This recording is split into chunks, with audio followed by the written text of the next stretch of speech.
whistle of the approaching train cut through the frigid night air, its piercing sound reverberating through the desolate train station. I shivered, not just from the biting cold, but from the creeping unease that had settled in the pit of my stomach. I checked my watch. The train was running late, leaving me alone on the platform, surrounded by the eerie silence of the empty station. It had been a long day, and all I wanted was to get back home. The station's flickering, dim overhead lights cast eerie shadows across the platform, playing tricks on my tired mind. The sense of isolation was unsettling, and I couldn't shake the feeling that I was being watched. As I stood there, anxiously peering down the tracks, I noticed a figure emerging from the inky darkness. A man, tall and thin, dressed in a long coat that seemed inappropriate for the weather, approached me with slow, deliberate steps. My heart quickened as he drew closer, and my instincts screamed at me to be cautious. "Evening," I said, trying to sound casual as he reached the platform. The man's face was hidden beneath the shadow of a wide-brimmed hat, making it impossible to discern his features. He didn't respond to my greeting, instead standing there in silence, his eyes fixed on me with an intensity that sent a chill down my spine. My unease deepened, and I took a step back, my hand instinctively reaching for my phone in my pocket.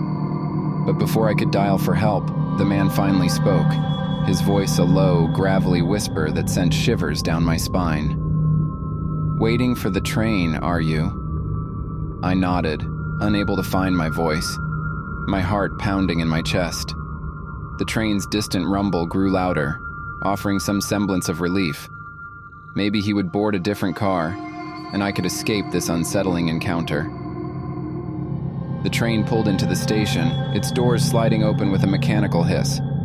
But to my horror, the man stepped onto the same car as me, his eyes never leaving mine. My panic intensified as he sat down in an empty seat across from mine, his gaze unwavering. I desperately scanned the train for other passengers, but there were none. I was alone with this mysterious, ominous stranger, and the sense of impending danger was palpable. I considered moving to another car, but the man's unnerving presence seemed to anchor me to my seat.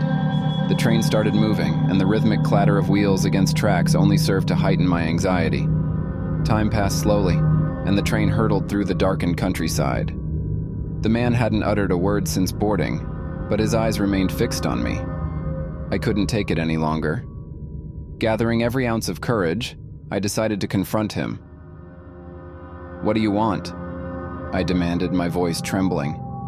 He didn't respond immediately, and for a moment I thought he might ignore me altogether. But then, he slowly raised his head, revealing a chilling grin beneath his hat's shadow.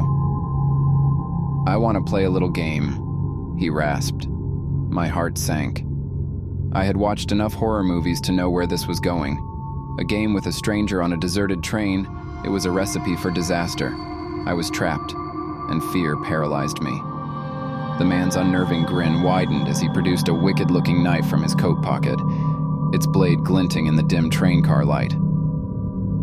My breath caught in my throat as he leaned in closer, the metallic tang of blood filling my senses. "Now," he whispered, his voice dripping with malevolence. "Let's see if you can stay hidden until the next station." My mind raced as I realized the horrifying truth. I was now a pawn in his twisted game of survival. The minutes felt like hours as I cowered in my seat, my eyes darting around, desperately searching for an escape. The train barreled through the night, and I knew that my only chance was to outwit this deranged killer. With every nerve on edge, I plotted my next move, praying that I would make it to the next station alive. The man's laughter echoed through the train car, sending chills down my spine.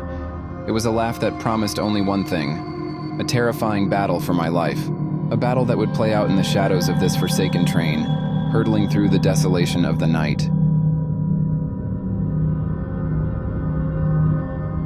Thank you for listening. Please like and subscribe for more terrifying content, and stay spooky, my friends.